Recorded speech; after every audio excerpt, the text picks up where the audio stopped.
Chapitre 19. Septembre 1968, février 1969. L'instant tant attendu était enfin arrivé.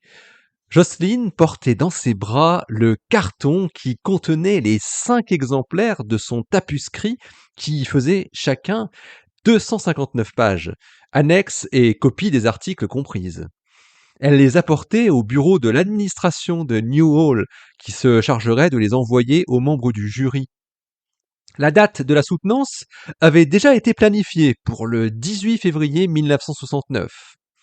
On laissait toujours beaucoup de temps au jury de thèse pour décortiquer le travail de plus de 3 années. Elle avait tapé le point final le 31 août, comme elle se l'était fixé le jour où elle avait tapé la première lettre du titre en majuscule.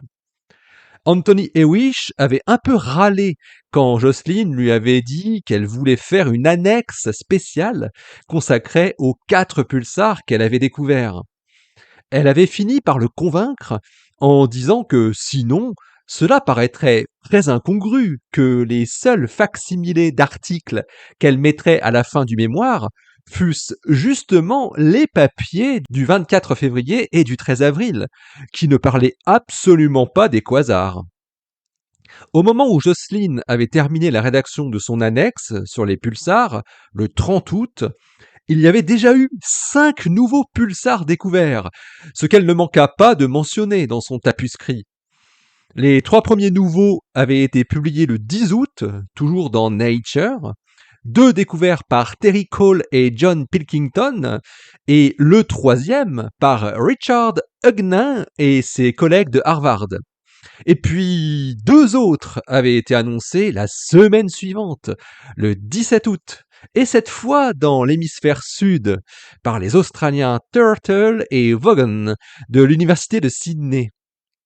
L'un des 2 pulsars australiens, qui avait été nommé PSR 2045-16, avait d'ailleurs la période la plus longue de la famille, qui s'agrandissait rapidement, avec désormais 9 membres. Celui-là avait une période de 1,96 secondes. Mais c'était toujours un pulsar de Cambridge, CP0950, qui détenait la période la plus courte. Quand Jocelyne arriva devant la porte du secrétariat des études doctorales, elle repensa à ce jour gris où elle était venue à Cambridge pour la première fois pour aller voir celui qui serait son futur directeur de thèse.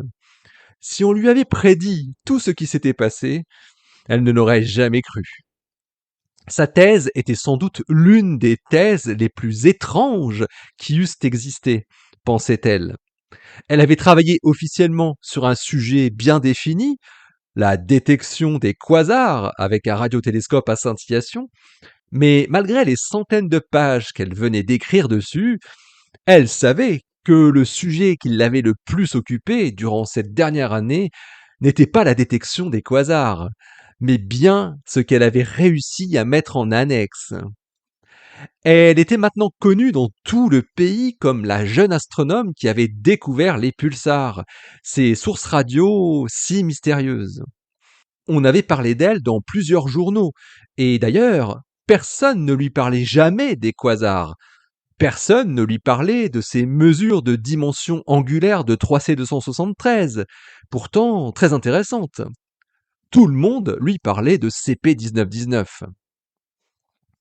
La soutenance du 18 février ne serait qu'une formalité maintenant. Avant même d'avoir rendu son mémoire, Jocelyne avait reçu une proposition d'un professeur de l'université de Southampton pour venir travailler dans son groupe, qui développait une toute nouvelle forme d'astronomie. Il s'agissait à nouveau de construire un instrument, puis de l'exploiter ensuite. Jocelyne connaissait l'histoire, mais le sujet paraissait passionnant, et Martin, qui était fonctionnaire, pouvait facilement obtenir une mutation pour aller sur la côte. À Southampton, Robert Hill avait proposé à Jocelyne d'étudier le comportement de l'ionosphère, cette zone de la très haute atmosphère qui était encore mal connue, en lançant des ballons-sondes dans la stratosphère. Il fallait concevoir et construire les instruments qui seraient embarqués sous le ballon géant et il pourrait aussi être utilisé pour détecter des rayons gamma provenant de résidus de supernova. Kip Thorne et Stephen Hawking étaient devenus amis depuis qu'ils s'étaient rencontrés lors d'une conférence sur la gravitation qui avait eu lieu en Californie à l'été 1967 au milieu des fleurs. Ils travaillaient globalement sur le même sujet, mais sans avoir encore jamais collaboré officiellement. Les articles de l'un provoquaient souvent une émulation chez l'autre. Kip appela Stephen le 2 janvier pour lui souhaiter une bonne année et pour lui annoncer une autre chose bien plus importante. Je viens de recevoir un papier pour en faire la revue dans Physical Review Letters. Tu sais quoi? Vas-y, je t'écoute, répondit Stephen. Eh bien, ça y est, on a la preuve pour les pulsars. La preuve de quoi?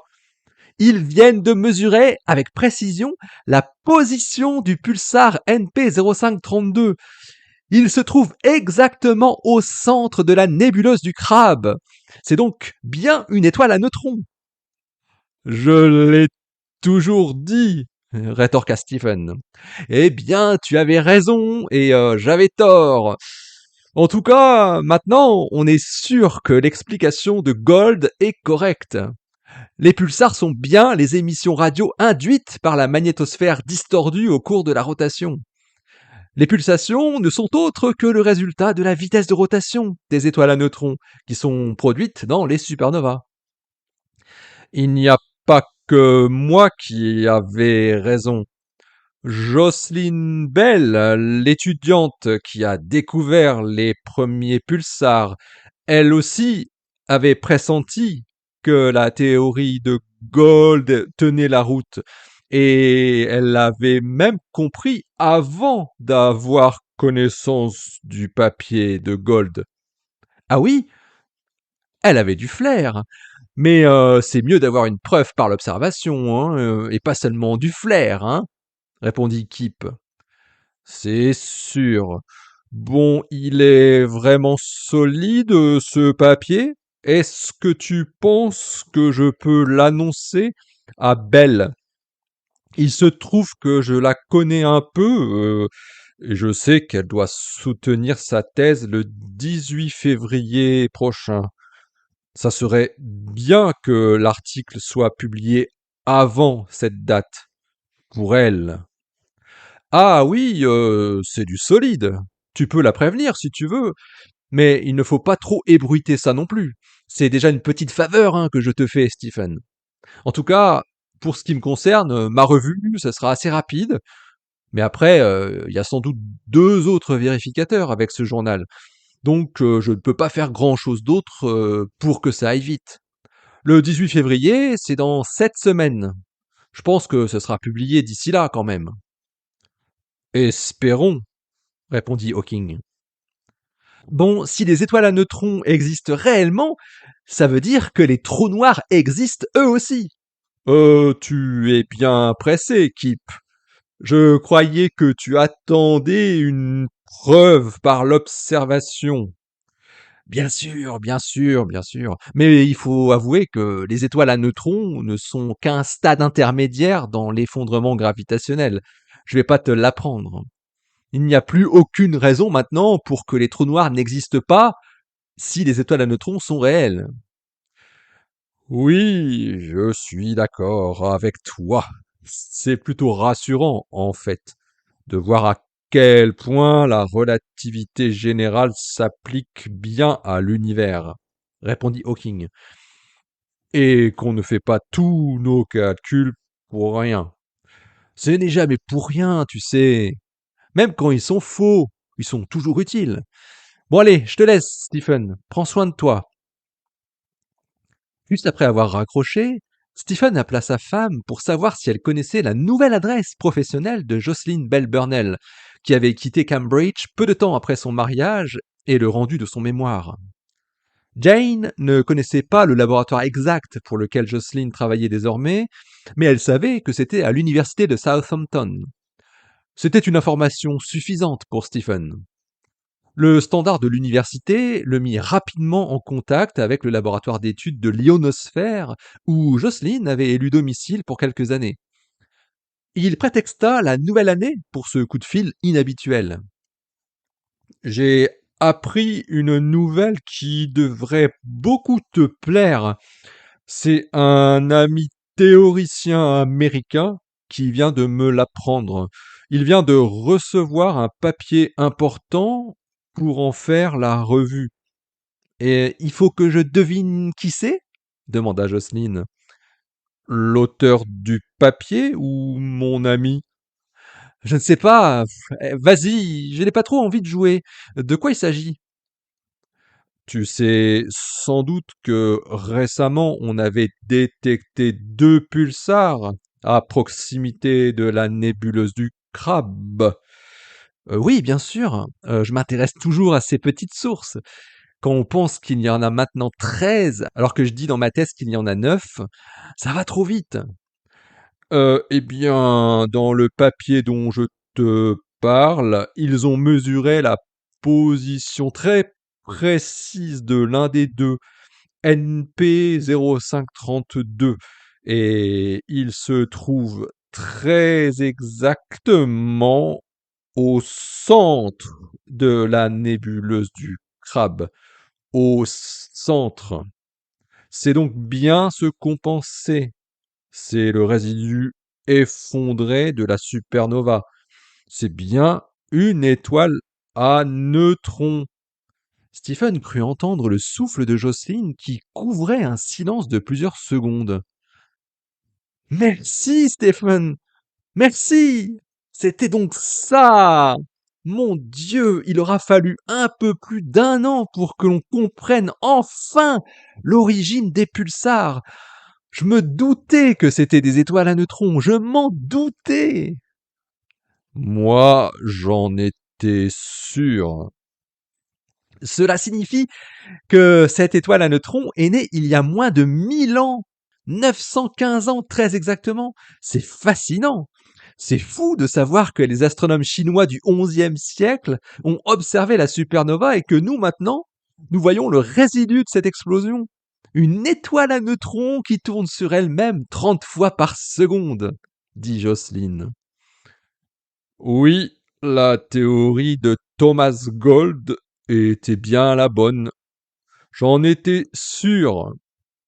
En cosmologie, il dit vraiment n'importe quoi, mais là, il a vu juste.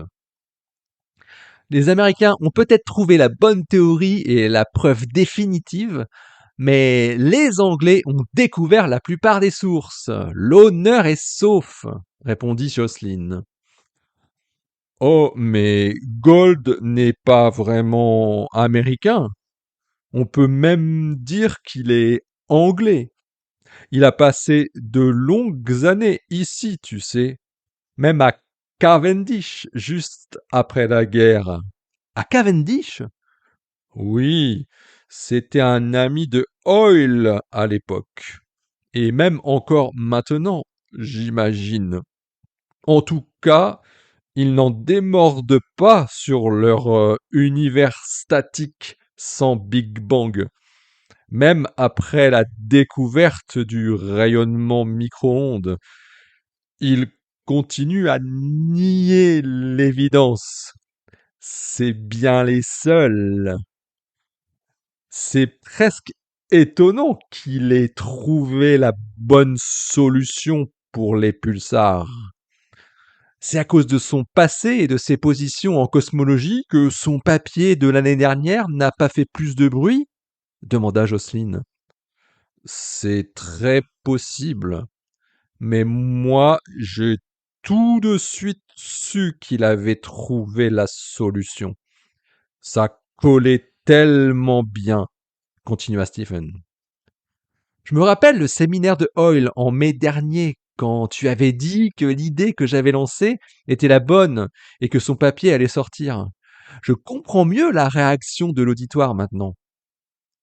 En tout cas, pour ce nouveau papier qui démontre que le pulsar du crabe est un résidu de supernova, donc une étoile à neutrons, je ne peux pas te dire quand est-ce qu'il sera publié. Ce que je sais, c'est que ce sera dans Physical Review Letters. Ça serait mieux pour toi qu'il soit publié avant ta soutenance, j'imagine. C'est toujours prévu le 18 février? Oui, le 18 février. Ça se rapproche, hein. Effectivement, ça serait vraiment bien si je pouvais affirmer quelle est la nature des pulsars avec cet article comme preuve. J'ai demandé à mon ami américain s'il pouvait aller vite pour sa revue. Il y aura plusieurs reviewers de toute façon, mais il m'a assuré que lui, il rendrait sa copie très vite. Et c'est quelqu'un que je connais, alors, ton ami? Tu veux bien jouer? Alors, c'est ça? Ok. Alors, son prénom commence par un K. Kip Thorne! Cria Jocelyne. Mais comment tu as trouvé? C'était un mercredi pluvieux, comme souvent le mercredi. On était le 17 février. Il était un peu plus de 17 heures quand Stephen Hawking reçut un appel téléphonique. C'était Kip Thorne. Je t'avais promis d'aller le plus vite possible pour le papier sur le pulsar du crabe, hein. Tu te souviens, début janvier. Tu m'avais parlé de la fille qui a détecté les premiers. Ah, j'ai oublié son nom. Jocelyn Bell. Oui, c'est ça. Alors, j'ai une bonne nouvelle. Il vient d'être publié dans le numéro d'aujourd'hui. C'est tout frais. Je l'ai sous les yeux. Je voulais te prévenir parce que tu m'avais dit que la soutenance de Jocelyn Bell. Oui, tu m'avais dit qu'elle était fin février et qu'il serait bien que le papier soit publié avant. En fait, sa soutenance, ce n'est pas à la fin du mois, c'est demain. Demain? Oui, demain. Mais vous n'aurez jamais Physical Review Letters en Angleterre avant demain. C'est impossible, répondit Kip. Ce n'est pas très grave. Si tu me dis tout de suite les grandes lignes de ce qui y est écrit, je pourrais peut-être donner ces informations à Jocelyne avant demain matin si j'arrive à la joindre. Ce serait possible que tu fasses ça pour moi? Enfin, pour elle? Je n'ai pas besoin des détails, mais vraiment des choses importantes qu'il mentionne. Tu vois, je prends des notes. Ok, Stephen, ok, on peut faire ça. D'abord, le titre de l'article, c'est simplement Crab Nebula Pulsar NP0527. Il ne pouvait pas faire plus court. Et les auteurs, c'est des gars de l'Observatoire national de Green Bank. Edward Riefenstein, William Brundage et David Stalin. La référence bibliographique exacte, c'est le volume 22, numéro 7 de Physical Review Letters, à la page 311. C'est bon? Tu arrives à me suivre? Oui, Kip, tu peux continuer. Ok, je continue. Kip Thorne dicta le résumé complet qui apparaissait juste en dessous du titre et de l'affiliation des auteurs, puis parcourut l'article qui tenait sur une seule page. Les radioastronomes américains parlaient en fait de deux pulsars très proches l'un de l'autre, séparés par seulement 1,2 degrés. NP0527 se trouvait à 5h26 et 10 secondes d'ascension droite et 22 degrés de déclinaison, tandis que NP0532 était situé à 5h31 et 23 secondes et 22 degrés et 4 minutes. Or, il rappelait que le centre de la nébuleuse du crabe, alias Messier 1, se trouvait à 5h31 et 30 secondes et 21 degrés 58 minutes. NP0532 était donc un pulsar dont la position correspondait aux incertitudes près à l'endroit de la supernova qui avait produit la célèbre nébuleuse.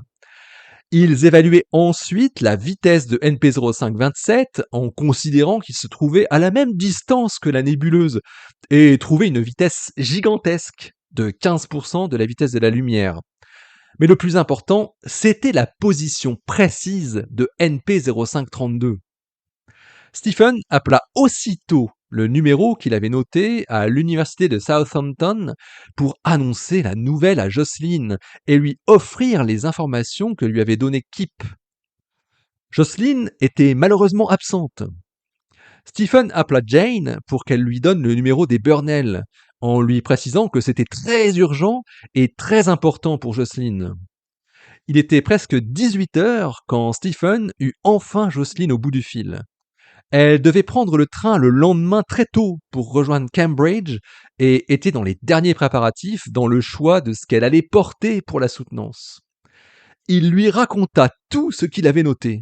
Elle pourrait citer sans rougir, lors de sa soutenance, 7 articles qui prouvaient que le pulsar NP0532, qui avait une période de 33 millisecondes, était bien un résidu de supernova, et donc une étoile à neutrons, et elle pourrait même donner sa position exacte, alors même que personne en Angleterre n'avait encore reçu le numéro de Physical Review Letters paru la veille. C'est magnifique! Magnifique! Dit Jocelyn. La soutenance avait lieu en public. De nombreux curieux s'étaient déplacés de tous les collèges de Cambridge. L'amphithéâtre était complet, ce qui ne semblait pas impressionner le moins du monde Jocelyn, qui évitait de trop regarder la salle. Sa famille avait fait le déplacement depuis l'Irlande du Nord et se trouvait au 3e rang. Elle avait aperçu Stephen et Jane en haut des gradins et leur fit un petit signe de la main en souriant. Il faisait étonnamment chaud en ce début d'après-midi dans ce grand amphithéâtre réservé aux soutenances de diplôme. Le tableau avait été soigneusement nettoyé la veille au soir et tout avait été préparé pour accueillir confortablement les 6 membres du jury qui venaient de plusieurs universités britanniques. Anthony Hewish siégeait parmi eux, à l'extrême droite de la rangée. L'écran blanc avait été tiré et le projecteur de diapositives était déjà chaud. Jocelyn avait vérifié que l'ordre de ces diapositives qu'elle avait fait faire par l'université 3 semaines plus tôt était le bon, en les regardant une par une, rapidement, devant une lampe du plafond. Mais en les remettant dans le chargeur du projecteur, elle laissa la dernière sur la table. Une fois que le président du jury prit la parole, le silence se fit immédiatement. Et après l'introduction d'usage, il laissa la parole à l'impétrante pour une durée maximum d'1h30, pendant que l'éclairage de l'amphithéâtre était diminué pour pouvoir profiter au mieux de la projection des diapositives. Jocelyn déroula la présentation de son travail de thèse en suivant rigoureusement le plan de son mémoire de thèse. Tout le monde l'écoutait avec une grande attention, jury comme auditoire dans les gradins. On apprit comment fonctionnait l'Interplanetary Scintillation Array, qu'elle avait si patiemment construit, ainsi que les récepteurs et les enregistreurs qui lui avaient permis d'analyser les signaux. Elle s'arrêta assez longuement sur les mesures qu'elle avait effectuées sur le fameux quasar 3C273, qui continuait malgré tout à faire encore parler de lui 6 ans après la découverte de sa distance cosmologique par Schmidt. Elle fit un aparté sur les difficultés qui étaient inhérentes à la radioastronomie d'aujourd'hui, du fait des interférences électromagnétiques qui étaient omniprésentes dans les signaux qui étaient détectés et qui rendaient le travail des astronomes parfois très difficile. Puis elle vint au résultat qu'elle avait recueilli sur 194 sources radio qu'elle avait détectées dans un relevé systématique du ciel entre les déclinaisons -7 degrés et +44 degrés. Elle enchaîna assez vite plusieurs diapositives qui montraient des tableaux de chiffres. La majorité de l'auditoire n'avait pas pris connaissance du titre de la thèse de Jocelyn et s'attendait à ce qu'elle parle des pulsars. Au bout d'1 heure, on sentait une certaine impatience dans les travées. Jocelyne savait qu'elle devrait en parler, alors que c'était complètement hors sujet. Elle avait donc réservé le dernier quart d'heure pour ne parler que de ces 4 sources pulsées. Les pulsars CP1919, CP1133, CP0834 et CP0950, sans en avoir touché un mot au préalable à son directeur de thèse. Elle se lança en prononçant la phrase: «Et maintenant, voici quelque chose de complètement différent. Vous le savez, pour la plupart d'entre vous, ce travail de thèse a été l'occasion de découvrir certaines sources radio très atypiques. Et je me dois de vous en parler car sans l'Interplanetary Scintillation Array, qui est au cœur de mon travail de thèse, ces sources n'auraient jamais pu être identifiées.» Jocelyne raconta en détail sa découverte en décrivant chronologiquement les travaux entrepris à partir du 6 août 67 et jusqu'au mois de février 68. Mais elle mentionna aussi quelques données qui avaient été mesurées par John Pilkington en mars et qui apparaissaient dans l'article du 13 avril.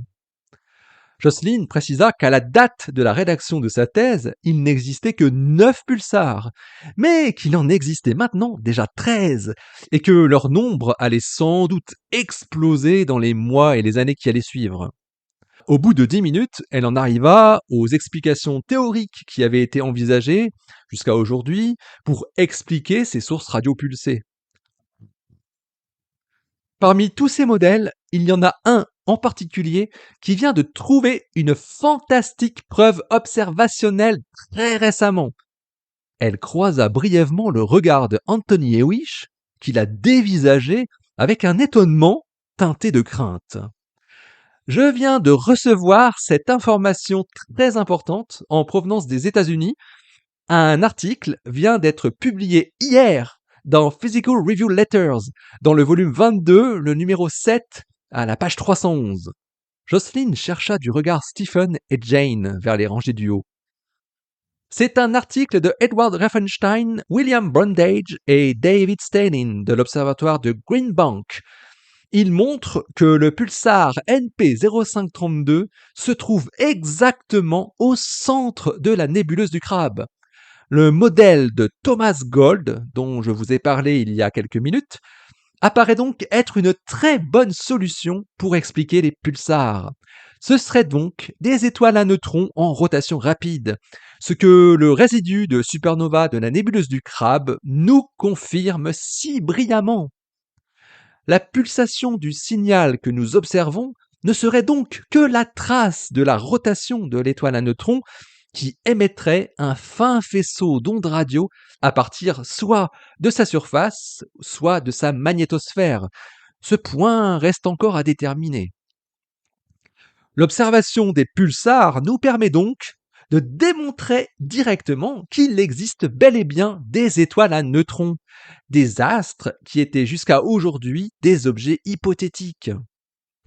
En même temps, c'est tout le mécanisme de l'effondrement gravitationnel qui prévoit l'existence d'une phase dégénérée faite de neutrons qui s'en trouve validée, ce qui indique la très probable existence de la phase ultime de ce processus qui est constitué par ce qu'on appelle des trous noirs.